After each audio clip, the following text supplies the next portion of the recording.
The views expressed on this program are not necessarily those of WTJX, its board, staff, or underwriters. On this episode of Comes with the Territory, At some point, there was a delegate at large. training sessions just wrapped up on how to become a candidate for the 6th Constitutional Convention. Election officials are here to shed light on the significance of the convention and its implications for the territory. Royal Caribbean's Icon of the Seas arrived to much fanfare on St. Thomas recently, but some downtown retailers said they saw little business from cruise passengers. Plus, I have a right to call you, Commissioner Martinez, a coward. during a tense exchange, Police Commissioner Ray Martinez initially refused to answer questions before complying with the subpoena that brought him before a Senate committee on St. John. We'll break down the story behind this showdown, and later, this week's Power Panel joins the conversation to analyze these issues and more. Comes with the Territory starts now.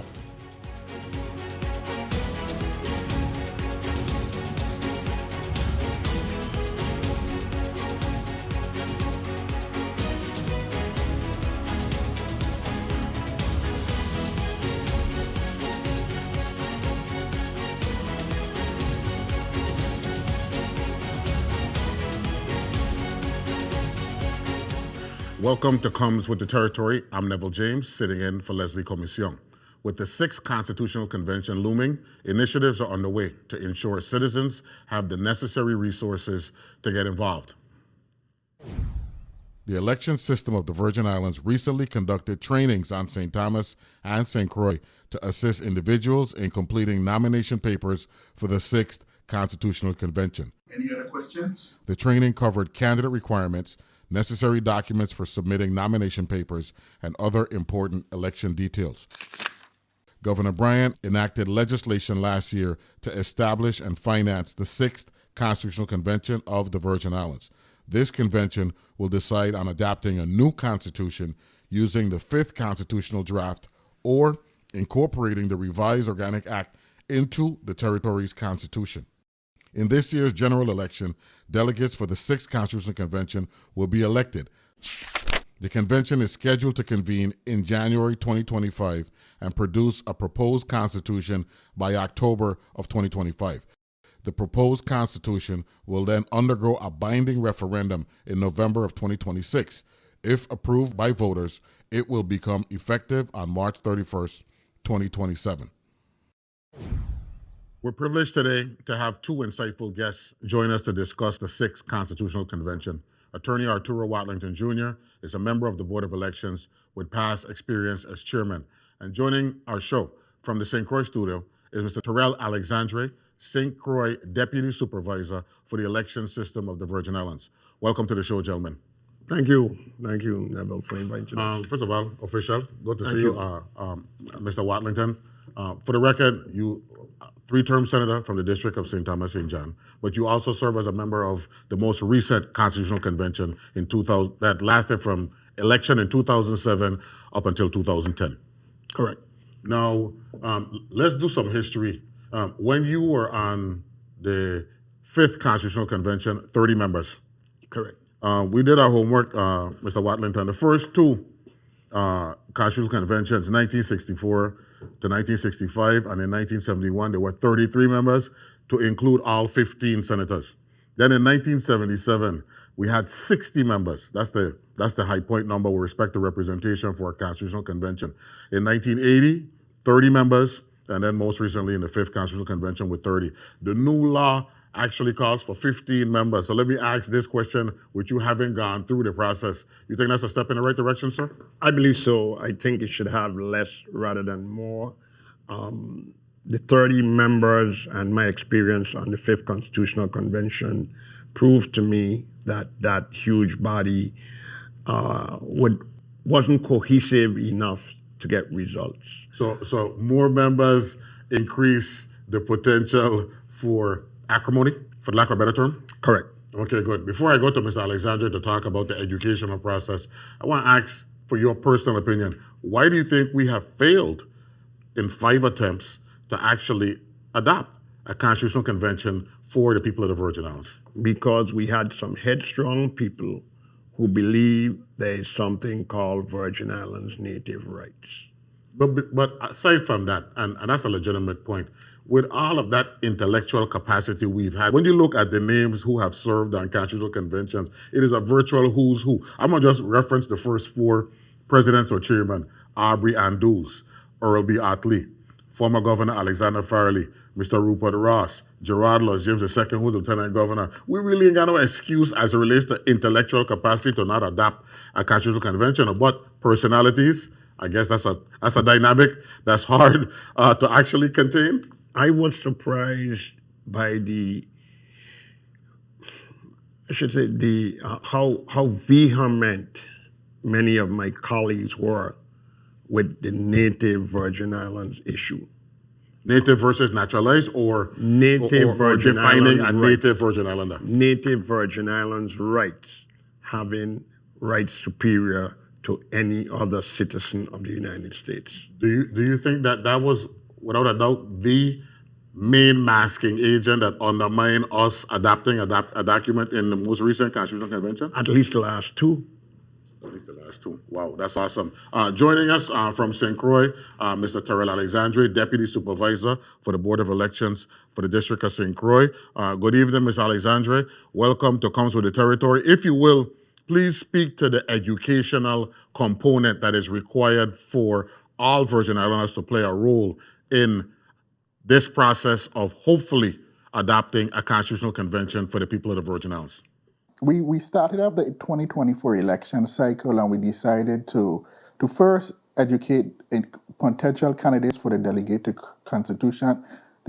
to the Sixth Constitutional Convention. And we held two trainings. We held a training on February 6th and a training on February 8th. Those were lowly attended by potential candidates. I'm just trying to give them the information on what they need to run to be a potential delegate to the Sixth Constitutional Convention.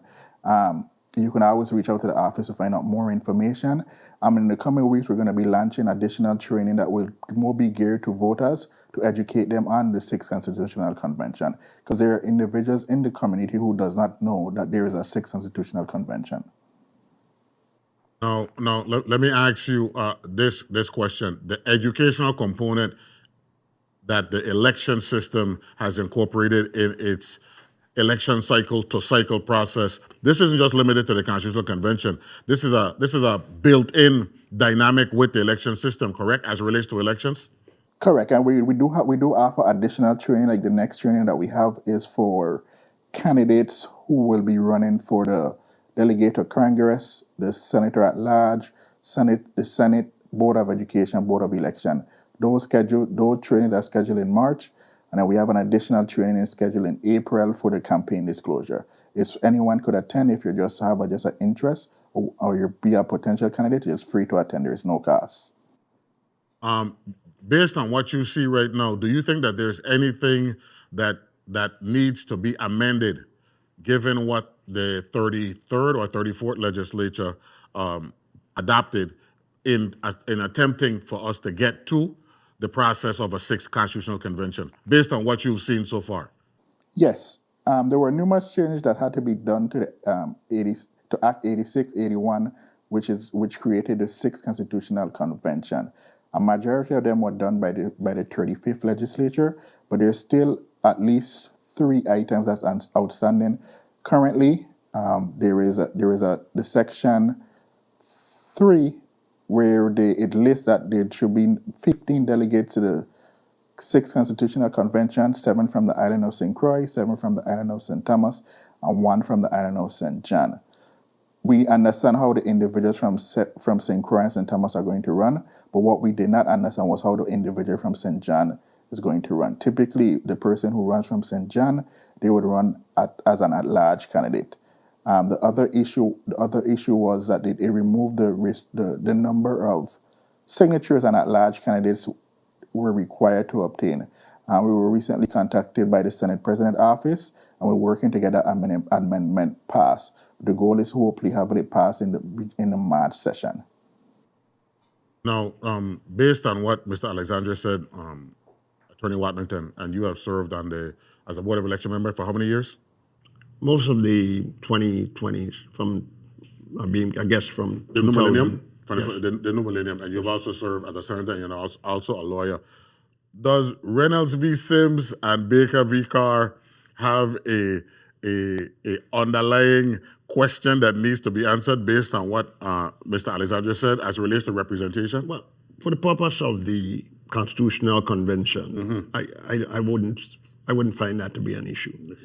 However, technically, as the legal framework for the territories, when we talk about at large and saying a St. John resident has to be at large. The condition for being the at-large senator be you must live in St. John but get votes territory-wide. Correct. Then you have that problem with those constitutional issues. So in this case, based on what Mr. Alexandra is saying, is they need more clarity. Yes, that's true. And we need to determine if those who vote in St. John are going to be voting for the St. John senator only, or whether or not they're going to be part of the St. Thomas St. John district, which they are right now. Correct. And that question continues to come up with the legislature.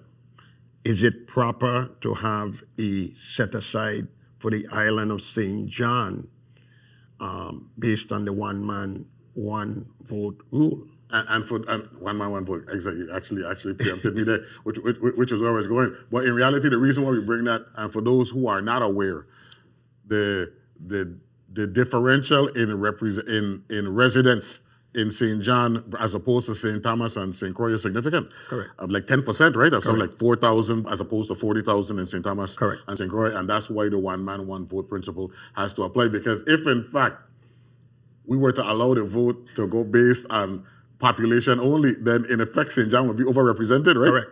That's what we're talking about. You brought up in a sidebar you and I had.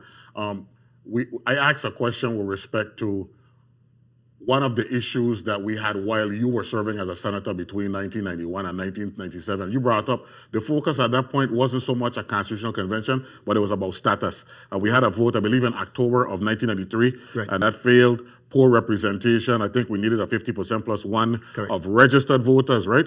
Just to turn out. Just to turn out, right? Yes. Just to turn out. Have we graduated past that, or is that still a discussion of an item of high profile and high priority at this juncture? I'm sure you're going to hear a vocal minority talking about status again. And we still have to take into consideration that the United Nations considers the Virgin Islands to still be a colony of the United States, a colony that really has no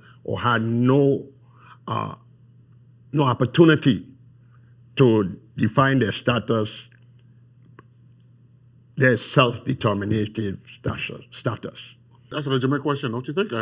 Just at least for the purpose of discussion to provide clarity. It is legitimate, but given the situation in terms of the dependency of the Virgin Islands over the last 20 years in terms of federal aid after disasters really has created a situation wherein most people don't have a understanding of being a free associated entity, but other than being an entity that gets funding and the necessary aid from the United States government.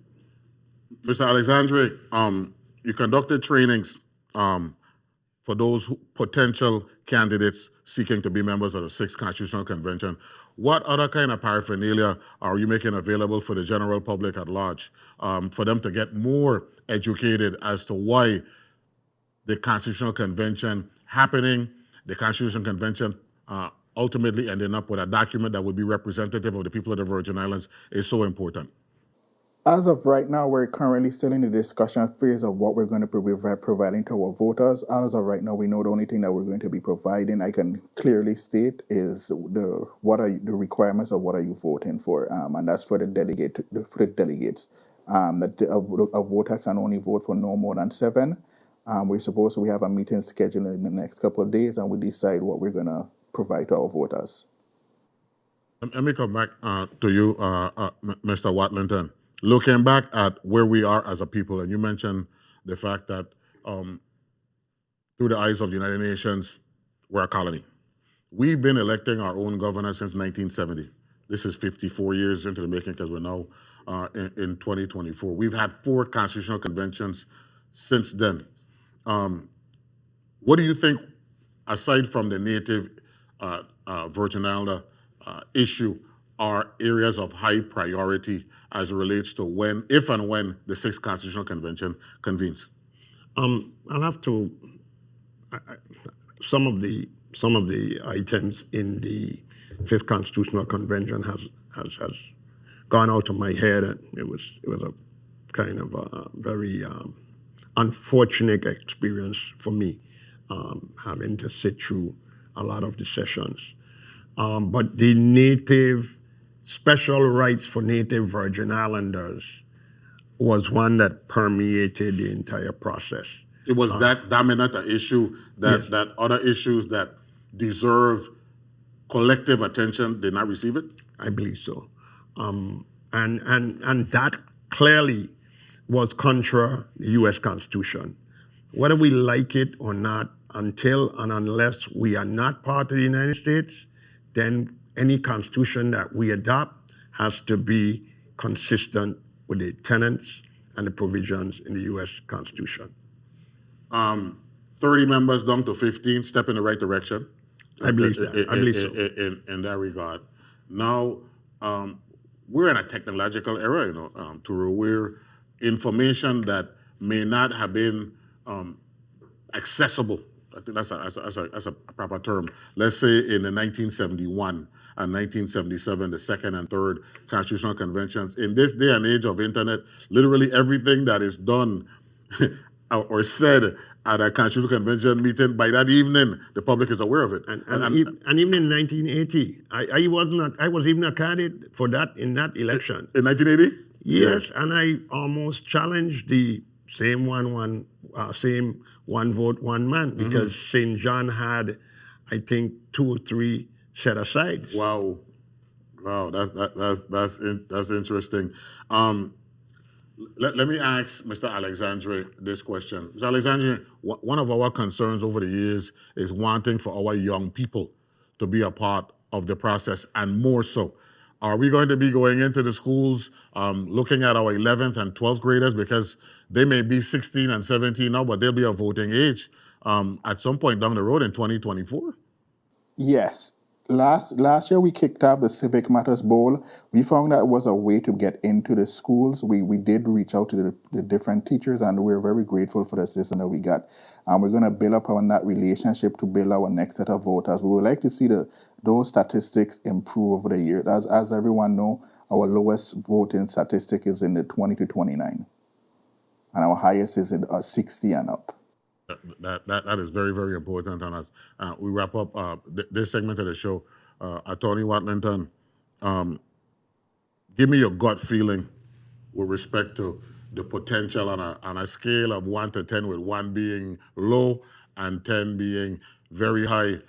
If we get 15 people who are collectively committed to the process, you believe we could get a constitutional convention in place for the people of the Virgin Islands? Yes. My problem is that I don't know if there are enough people that are interested in that. I'm on the Board of Elections. You can say I'm a de facto member. I intended 4 years ago not to be a member of the board. Nobody filed a petition to be a member of the board. So 2 of us who had decided that we were going to retire say, well, nobody filed. Nobody else is filing. Furthermore, there was 3 seats in St. Thomas. One of the current members got a rating of 16 votes to become a member of the Board of Election. So we need a higher civic awareness, is what you're saying? Much, much higher. One of the problems that I found in terms of my years, especially in the public school system, there are no more free periods wherein you can gather the students at a certain point in time that you can capture them while they're in school. So the Civic Bowl, as Mr. Alexandre said, was one that was a special event. But you can't get into the school for a specific assembly because of the way that they have the block scheduling. block scheduling. In the school. schools. That's a very good point. And I was shocked. Catholic school said that we can't come down there because we are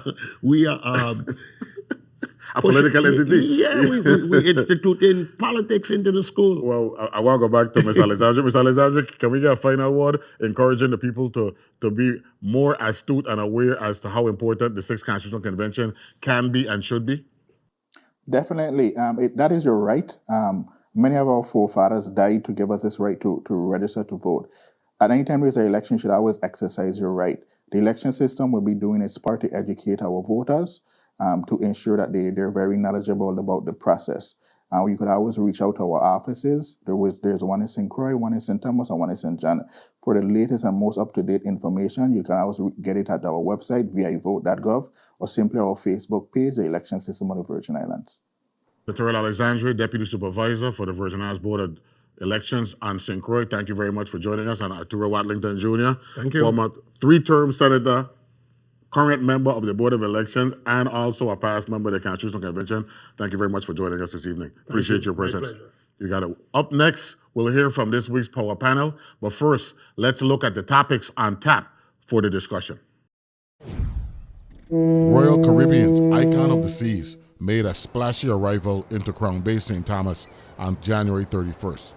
Governor Albert Bryan Jr., Senate President Novell Francis, and several other local dignitaries were on hand to celebrate the ship's arrival and welcome passengers with local fanfare. There was optimism among local businesses that the influx of cruise passengers would lead to increased sales and foot traffic. Any cruise ship in Crown Bay is majorly beneficial for downtown. But despite the buzz surrounding the mega ship's arrival, some retailers along Main Street said the reality did not meet expectations. It actually brought some people in, but not as much as we expected. The streets were empty. There were half of what it was supposed to be the great icon arrival, but it didn't meet its expectations. We need more. The visit from this cruise ship was not as we expected. The hype was a little bit more than what we actually saw, the results with the numbers of people. We didn't really see the traffic that we expected to see. St. Thomas was not the first stop in the Icon's voyage. The ship made a couple of stops before it got to us. That's one of the, and I think that's a lot of the shopping was done at the other ports, and I think continued going forward also that's going to be the case. The other thing also is the ship, the timing of the ship. The ship came in very early, left very, very early, so didn't give people enough time to experience what all the island has to offer. Until such time that your colleague apologizes to my officers for calling them cowards. I have a right to call you, Commissioner Martinez, a coward. 30 seconds. And there's no apology, none from me, none whatsoever. This public feud between Police Commissioner Ray Martinez and Senator Franklin Johnson apparently stemmed from a Senate meeting on St. John back in November. Johnson harshly criticized the VIPD for skipping the meeting in which several St. Johnians testified about escalating crime on the island. I first want to applaud all of you who came here bravely to testify, because they look like the cowards are the cops. They had the balls to come inside here today and talk, just even listen to you. But I'm really fed up of keep coming to these hearings and Ray Martinez not showing up. This is about the 4th time Commissioner Ray Martinez have been invited to Homeland Security and Justice and have not showed up. When the leader of the police department don't even send one representative here, it tells me we need a new commissioner. If he's retired on the job, submit your retirement and leave. Let someone run the place. We cannot live like this. I don't accept this. And Mr. Chair, I'm dead serious about this. If we're going to have any more hearings, henceforth with Commissioner Ray Martinez, it's by subpoena. At a Senate meeting on St. Croix in December, Martinez refused to speak to Johnson without an apology. I, nor my executive team, nor anybody that I sent to represent the VIPD while I'm here under this tenure will be responding to anything, whether verbal or written, from your colleague. And Mr. Chair, that's why when I say subpoena them, we should have subpoenaed them. He should never be in front of us without a subpoena. The standoff continued to January and another Senate meeting on St. John. This time, Police Commissioner Martinez was compelled to appear by subpoena. Even so, Commissioner Martinez initially refused to speak to Johnson.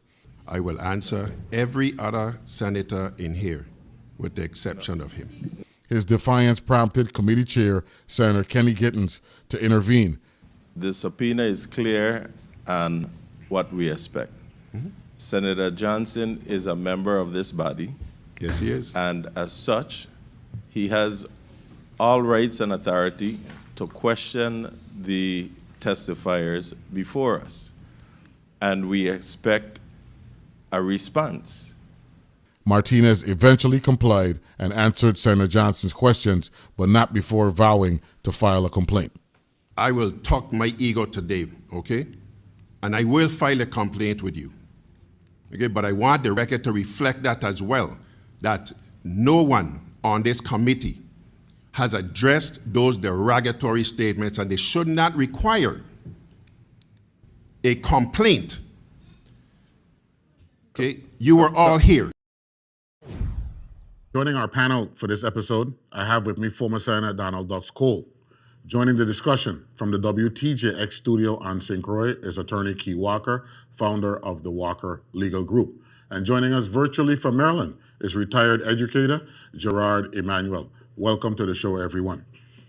Mr. Cole, first of all, you know, to go do the right thing, good to see you again. And for those of you who don't know, Mr. Cole is a regular contributor to Analyze This. You can hear that on WTJX 93.1 FM, 8 to 10 weekdays here in the Virgin Islands. Mr. Cole, you were an employee at the legislature before you became a senator, taking the oath in 1999. Is that correct, sir? Absolutely, yes. 1980, you were working at the legislature then? Yes. And that was when we had the 4th Constitutional Convention. Mr. Rupert Ross was the chairman for that convention. That is over 40 years ago. And here we are looking at a 6th Constitutional Convention, and we're still trying to get the document in place. From a historical standpoint, because you're a political scientist and a history buff as relates to the Virgin Islands, you confident that we can make this thing work?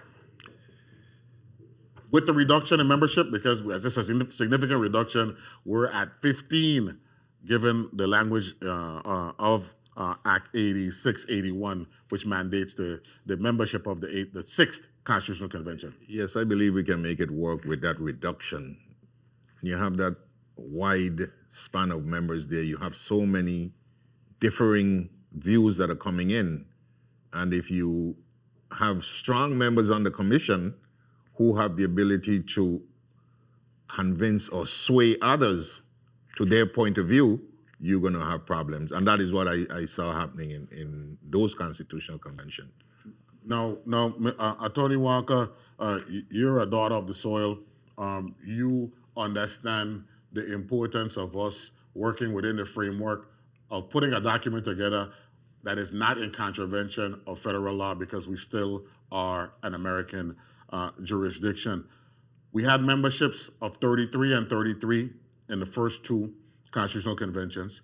We went up to 60 in the 3rd Constitutional Convention. Went back down to 30, respectively, in the 4th and 5th Constitution. Now we're looking at membership of 15, 7 on St. Croix, 7 from St. Thomas, 1 from St. John. From a legal perspective and someone who is of the Virgin Islands, what are you looking for from a private sector perspective, and not necessarily as someone who is working for the government, wanting for the people of the Virgin Islands to have a comprehensive understanding of why a constitution is in our best interest?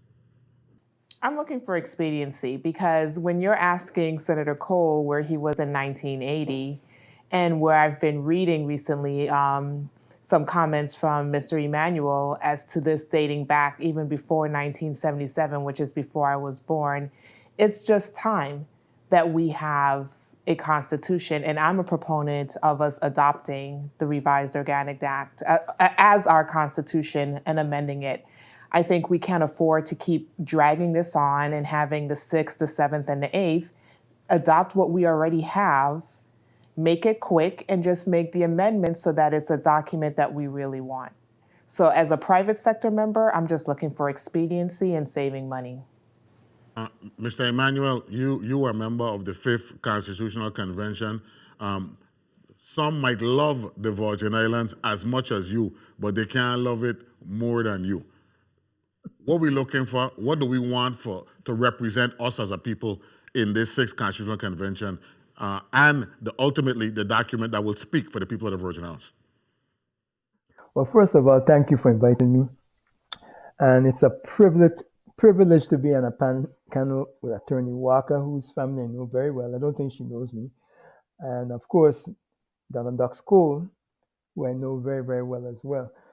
Well, I think that it's important that we realize that the Virgin Islands has changed demographically, and it's not going back to how it was in the 60s and the 50s. That's the first thing we need to accept.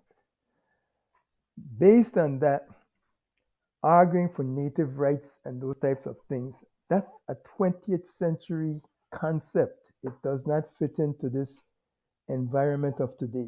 The ethos of today is completely different. We are world citizens. So I think what is important is to recognize that and draft a document where we don't see the Virgin Islands as primarily for natives only. But we welcome people here, and let's develop a national ethos that is taking into consideration everyone who is living here. Unless we do that, I think we're going to have similar problems to what's happening with the MAGA people in the States. And I know y'all keep in touch with that. So that's basically what I'm thinking. We need to come up with a document that gives everyone equal protection of the laws. And it also comes up with the changes to how we elect officials or appoint officials. One thing that we tried to do, but sorry, Attorney Walker, it was the attorneys who were against this. We were trying to get an elected attorney general because you know how it is to have an attorney general that's appointed by the governor. That attorney general cannot really be objective. That is the governor's attorney. So things like that, I think, are things that we can focus on that would make this document appeal to a wider cross-section of the community.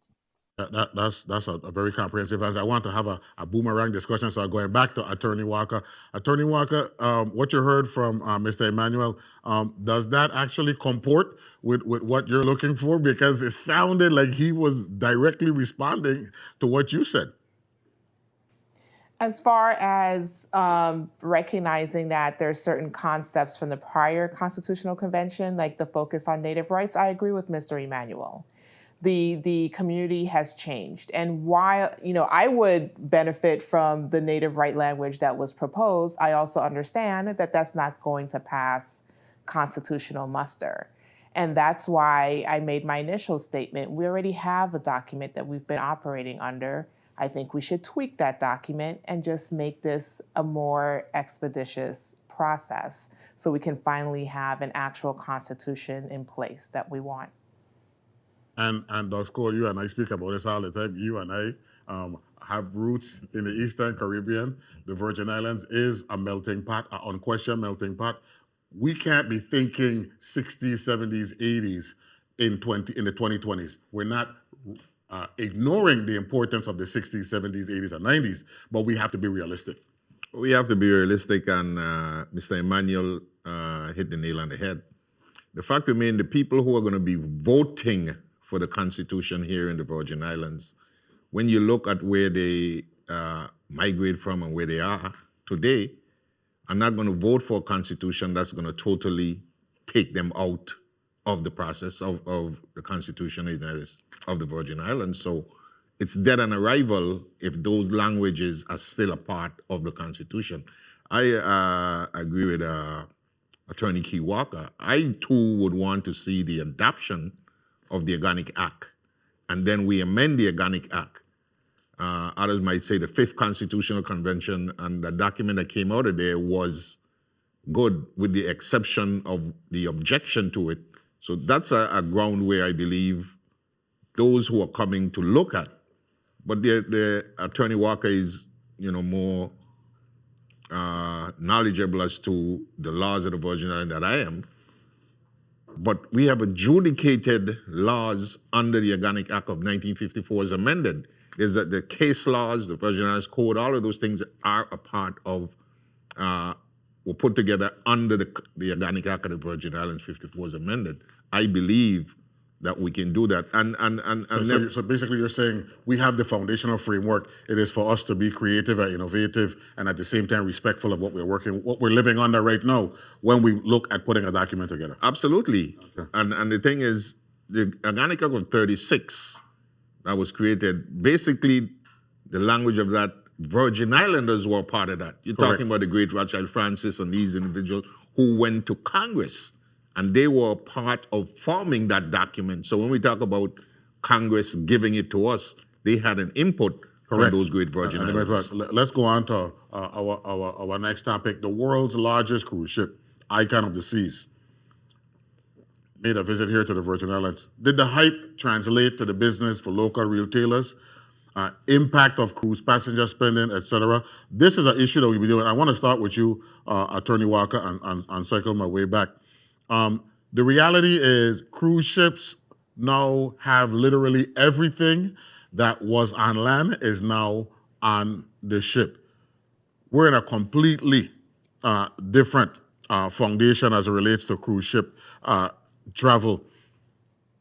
Were we realistic in expecting that just because the largest cruise ship in the world was making a stop in St. Thomas that it would benefit us when we know that everything is literally on board?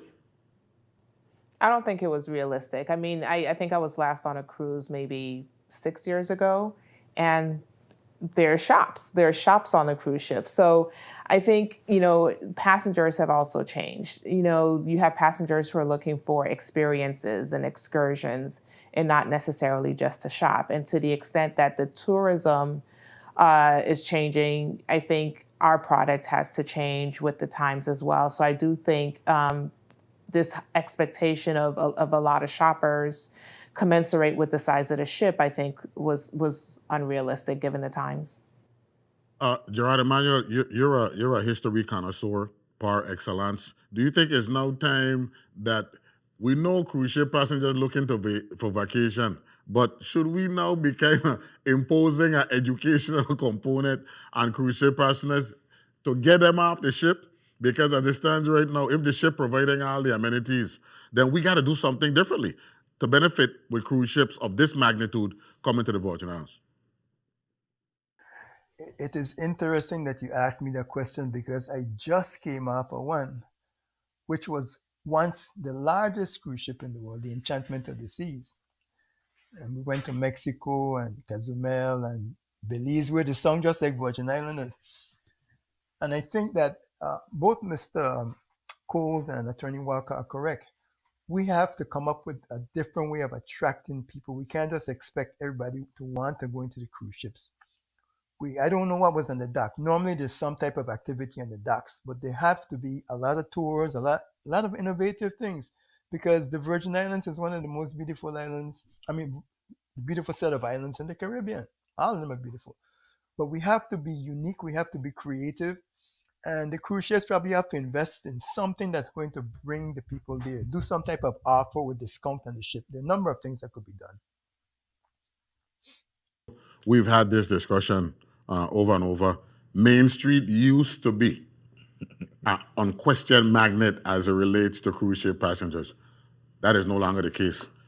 What can we do from a creativity perspective to get back Main Street, Waterfront Street, Back Street, Havenside, what have you, because the cruise ships are really dominating the spending power of their passengers by offering them everything on the cruise ship. Absolutely. I've been on the cruise ship that was bigger than this one, before this one became big. Yeah. And anything you want is on the cruise ship, Neville. The cruise ship has become the destination. And this big ship When you go on, it went to St. Kitts, it came to St. Thomas, it went to Coco Island, and then it's back in Florida. You You're on literally the have a sea. street environment on the cruise ship. On the cruise ship. You're there on the ship. Wow. You're there on the ship. And for us here in the Virgin Islands, we need to be able to have what we call strictly local. When I went to St. Kitts, I went over to my birthplace over in Nevis because I wanted a yabba pot. Yeah. And Nevis have some of the best yabba pot. So I Yes. got off the ship, catch a boat, went over Nevis, pick up my yabba pot, and come back on the ship. I didn't spend that kind of money what it is. The same thing happens here in the Virgin Islands, especially St. Thomas and John when they come in. They walk off, they walk down the street, they get a t-shirt, they get a snack. But if we have that magnet that you're talking about, Neville, local, strictly local food, we're talking about fish and fungi, Johnny cake, the patty and all, where you can go and see them make these stuff. This is how we do. We got to incorporate that. I went to Alaska, to a cruise in Alaska, and they show you up there how they do all these things. So their tours set up to go and show you how these things are done locally. That is what we need to have here. The carvings that we have, we have some of the best wood carvers in the Virgin. Come and carve yourself without something to that effect. So basically what we can all agree on is the old model and the models of 15, 20 years ago, they're not working today. And we need to find a way to be more innovative and creative to get that spending power of the cruise ship passengers into and onto the islands. Because we understand the ships are trying to keep everything on the ship. Finally, topic number 3 that I want to talk about, and this is a human relations topic we're going to talk about now. And I'm going to start with Gerard. VIPD, Martinez, Commissioner Martinez and the Senate subpoena. Does a subpoena compel Martinez to come before the legislature and answer all questions? Or is there a scenario where he doesn't have to answer questions? You know, who was right in this showdown? But before we get to those questions, I want to talk from a St. Croix angle, and that's why I want to start with you, Gerard. Ray Martinez, Commissioner Ray Martinez and Senator Franklin Johnson are both from the island of St. Croix. From the St. Croix perspective, we've had problems over the years where we want the highest levels of respect, and we have all come to the conclusion one of the reasons why we haven't made the step forward is because we keep fighting each other. Isn't this a classic example of our frustration over the years, Gerard Emanuel?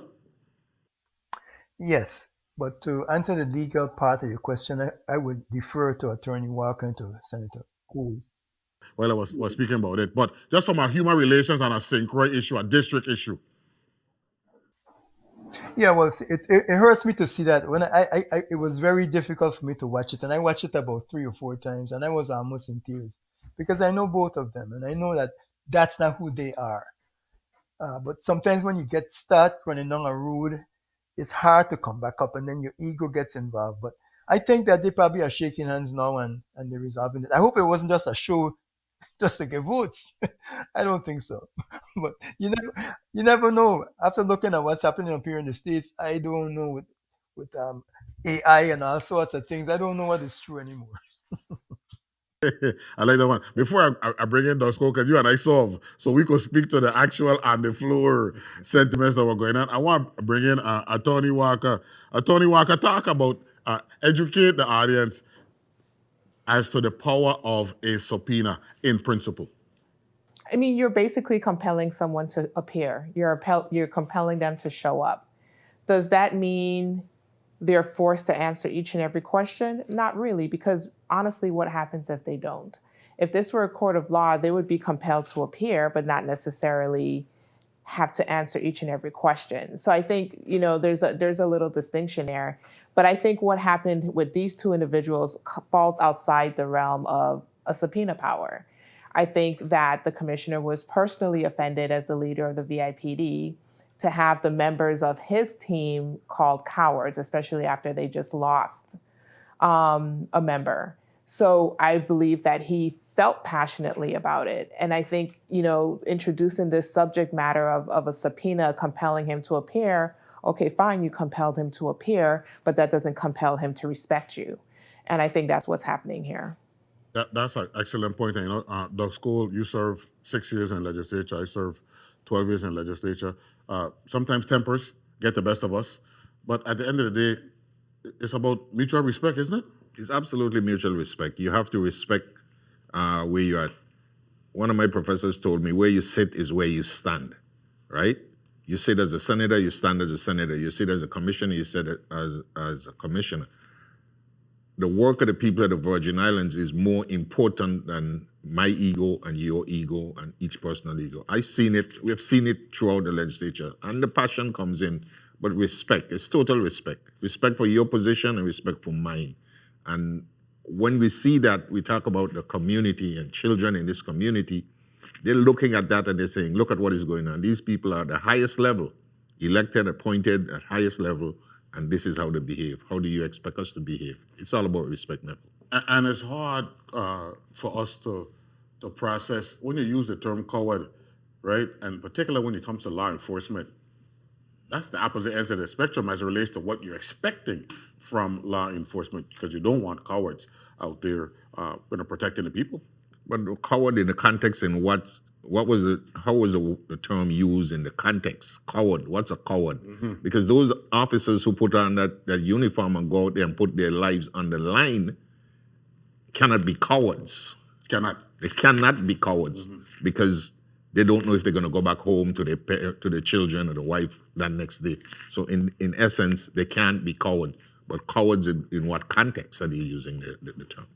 Attorney Walker, we heard Commissioner Martinez state that he would be filing a complaint. I'm trying to find out, filing a complaint to whom? Would he be filing a complaint to the Senate President? Because I don't know of any penalty that would be imposed on the senator if he filed a complaint, and I don't know of any penalty that would be imposed on the commissioner if he's asked a question and he was to say, I don't recall. I mean, I agree. I don't think there's any penalty associated with filing a complaint, but I do think he made a valid point, which was a member of your body called the members of the VIPD a coward, or called them cowards. And in essence, you're almost inviting the public to disrespect the members of the Virgin Islands Police Department when you, as a senator, refer to them as cowards. So before he even said he was filing a complaint, he pointed out no member of this body said anything. No member of this body spoke up and said, maybe you shouldn't be calling the police officers cowards. And that's what he was saying. And I spoke to Commissioner Martinez about this when I ran into him recently, and he talked about the fact that he had lost a member of the department. It was a very insensitive, disrespectful comment, and you can't disrespect an entire squad of people and then be surprised when the leader of those people disrespect you back. So yes, as a senator, you have legislative immunity, but you can't expect to receive respect after you've disrespected someone. And I think that's really what happened here. It played out in a very unfortunate way. It does a disservice to the people of the Virgin Islands, but I think we all can act better. And I think that's what the lesson here should be. We should act better and be better people. No, I think what you just said is a good way to crystallize this discussion. It's all about respect. And it was also about timing, because we had that incident around the 4th of July last year where one of our finest lost his life protecting the people. And from a timing perspective, that leaves a lot to be desired. We got a bonus topic, by the way, as it relates to historic preservation with properties here in the Virgin Islands. We had a bill that was before the legislature as it relates to the restrictions, right, in terms of properties, right, here in the Virgin Islands. So the question is this, right? Are regulations too restrictive or much needed? Should restrictions be relaxed, right? A bill sponsored by Senator Gittins was held in the Committee of Disaster Recovery. So just to get a feel for what the senators were processing, we're going to make this clip, and Ms. April Newland, she was testifying as well, along with Mr. Sean Krieger from the historic. He is the Historic Preservation Office Director. We're going to play the clip right now. Many have sought to purchase historic properties, but have been discouraged by the very difficult restrictions that are currently placed on a buyer. If these restrictions were relaxed, as you propose, then we would see the renovation and rehabilitation of historic properties progress at a much faster rate. we talk about stringent historic preservation restrictions, but yet we have yet to name what specifically is restrictive. 96% of all applications that were sent to the commission last year were approved. 96. So I have yet to read what specifically is restrictive about the historic preservation guidelines. The law as it stands right now provides sufficient flexibility for the preservation and restoration of historic properties. The commission maintains a body of applications, and you are willing and able to come and review those. And this is not hearsay or speculation. This is case by case examples of where the commission has worked with property owners to help fix their buildings. It's unfortunate that people continue to want to portray rumors and things. That's fine, but the facts are we have the cases, and there are good examples that you can see from all spectrum of the building trades. We are preserving the historic fabric of these buildings. Let me start with you, Gerard Emmanuel. Do we need reform as it relates to historic preservation and territory? That's a very powerful question, Neville. We do need reform, but based on my bias in terms of culture and history, I would like us to maintain some level of accuracy and authenticity in the architecture. Now, I don't want it to be so restrictive that if somebody can't afford to maintain a building in a certain manner, that they have to sell it or something like that. But at the same time, you want to maintain the character, the historic and cultural character and integrity of a community, because that's what defines us. I want to go to Attorney Walker before I bring in former Senator Doug Skol. Attorney Walker, you are acutely aware of what we're dealing with, having worked in the legal field, understanding our business terrain as relates to purchasing of properties and territory. The realtors, they have some concerns with what we're attempting to do. How do we go about finding this delicate balance? Because on one hand, you want to promote the notion that properties are available for purchase, but at the same time, you want that balance. You want to protect the historic, the aesthetics of our downtown areas, specifically Frederickstead, Christiansted, Cruz Bay and St. John, and Charlotte Amalie. This is a good discussion, but not an easy fix from how I see it. What's your take on it, Attorney Walker?